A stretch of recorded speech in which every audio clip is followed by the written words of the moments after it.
Alors là, on est dans la 5e et dernière partie de l'émission Entre Loire et Loin. Au hangar, derrière, il y a Manu Menot qui se dit « Bon sang, ils ont fini quand ?» Parce qu'il faut que les gens y rentrent pour le spectacle. La compagnie Zygomatique, ça s'appelle Manger. Ça va commencer dans quelques minutes, du coup. Et puis ça, ce sont mes derniers invités, des invités de choix, qui ont été... je vous ai prévenu il y a combien de temps, Gérard ? Oh, il y a 36 heures, 48 heures. Oui, c'est ça. Les bonnes idées, les meilleures idées, c'est celles qui arrivent au dernier moment, la plupart du temps. Alors, la meilleure idée, numéro 1, c'était d'inviter Gérard Hay, parce que Gérard Hay, je sais qu'il avait fait cette magnifique sculpture en sucre.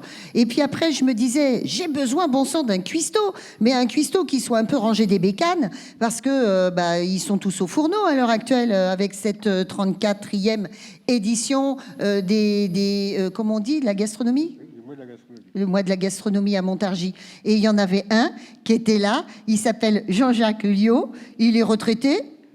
Eh bien oui, maintenant depuis 8 ans. Depuis 8 ans ? Et c'était les Dominicaines à l'époque. Tout à fait. Ouais. Mais la retraite de Dominicaine est en 2002. En 2002. En 2002, j'ai mon fils qui a repris avec ma belle-fille. Et aujourd'hui, c'est ma fille qui a repris avec mon gendre depuis 6 ans. Et ça s'appelle les Pitchouns maintenant. Voilà, c'est ça. Voilà. Et moi, c'est toujours, donc il y a 36 ans que ça a été créé, puisque je l'ai créé avec mon épouse, il y a 36 ans. Voilà, alors à l'époque, j'ai connu la cuisine de votre belle-fille. Moi, j'ai pas connu la vôtre, Jean-Jacques. Tu es trop jeune. Oui, je suis une gamine, c'est ça le truc. C'est ça. Alors d'abord, ces deux-là, en plus, comme par hasard, ils sont copains. Ils sont copains, ils se sont rencontrés en 1990 et c'était la 5e édition du mois de la gastronomie à Montargis. Vous vous souvenez, Jean-Jacques ? Non, pas, non, pas du mois de la gastronomie. C'était les jours...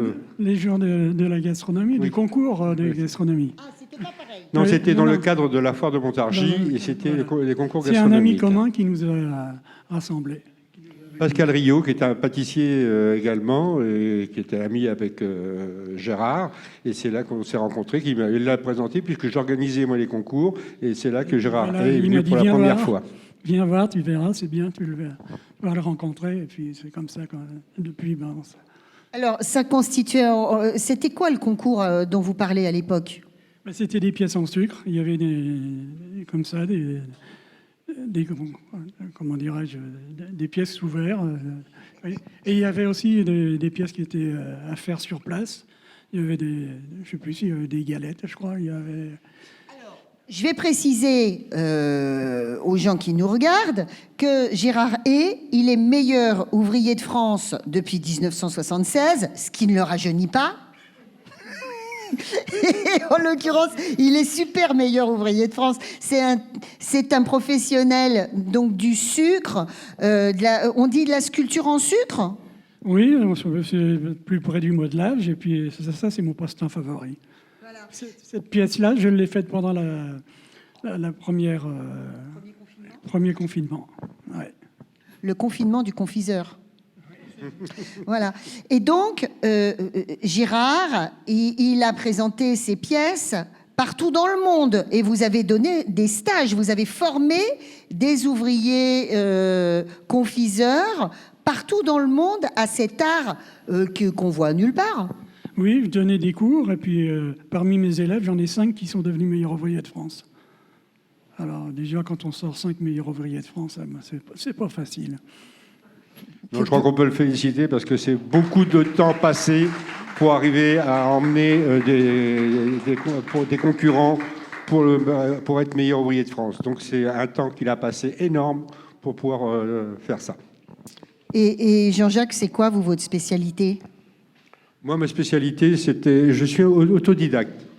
C'est-à-dire que je n'ai pas fait d'apprentissage. J'ai commencé à Montargis, à l'hôtel de la Poste, l'ancien hôtel de la Poste, où là, je voulais rentrer comme cuisinier. J'avais toujours voulu être cuisinier. Mes parents ne m'avaient jamais emmené au restaurant.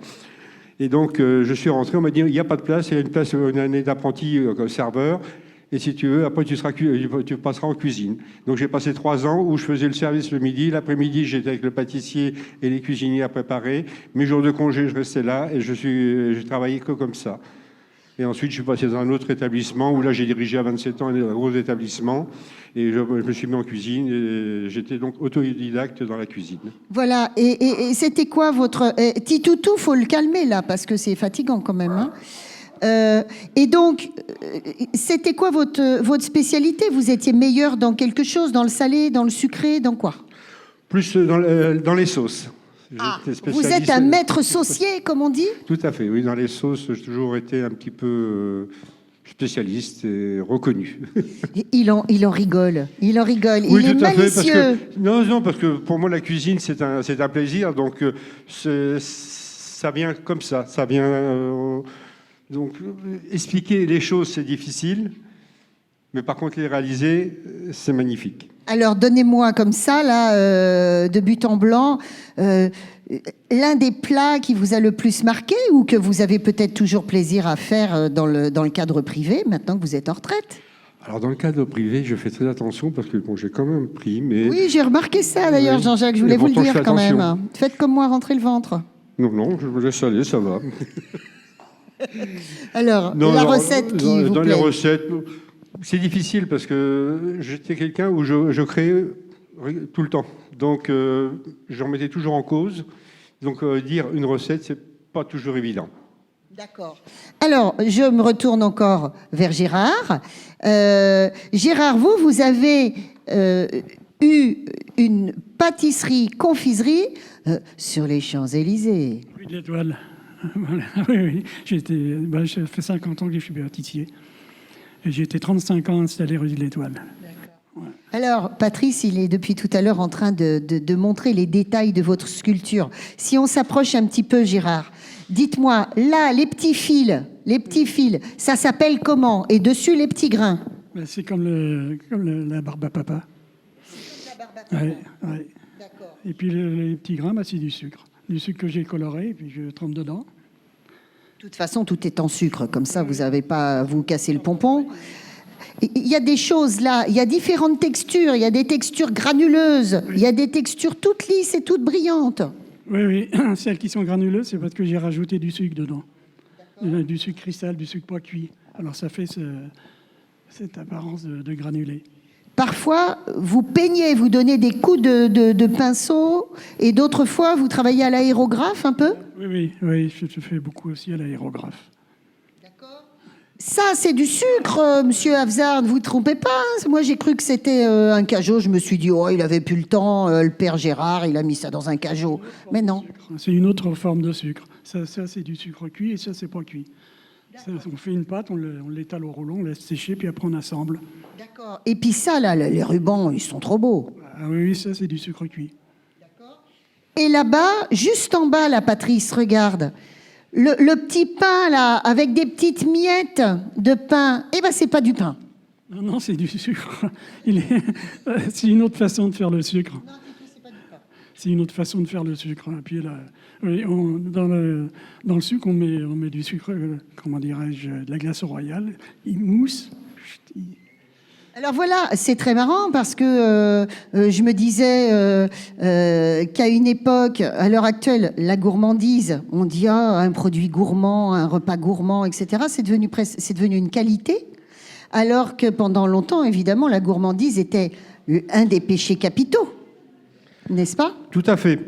Mais la gourmandise a un petit peu changé dans le sens où les gens ont pris conscience qu'il fallait rester raisonnable quand même dans la durée. Les produits ont aussi changé. Ça a obligé les gens à modifier un petit peu leur comportement. Aujourd'hui, on parle de sans gluten, alors qu'on avait des farines à une époque qui étaient de qualité. Le sans gluten, on connaissait pas. On n'avait pas besoin. Aujourd'hui, on a des produits qui sont tellement poussés et accélérés qu'on est obligé de modifier tout. Quand vous disiez c'était une façon de vivre, je dirais que c'est plutôt une façon d'avancer dans la vie avec des produits qui sont modifiés. Et c'est là où c'est dommage, parce qu'on n'arrive plus à retrouver de produits vraiment frais. Moi, aujourd'hui, je fais mon jardin, vous parliez tout à l'heure de jardin, je fais mon jardin, je fais mes légumes au maximum, parce qu'on ne peut plus trouver. Aujourd'hui, on ne peut plus manger un fruit qui soit mûr à point. Vous achetez un fruit, il est vert, quand il commence à mûrir chez vous, il est blette. Et on ne peut plus le manger, parce qu'il est pourri à l'intérieur. Et oui, il y a plein de choses comme ça qui se sont perdues. Et malheureusement, je pense que c'est peut-être à ça aussi qu'il faudrait réfléchir.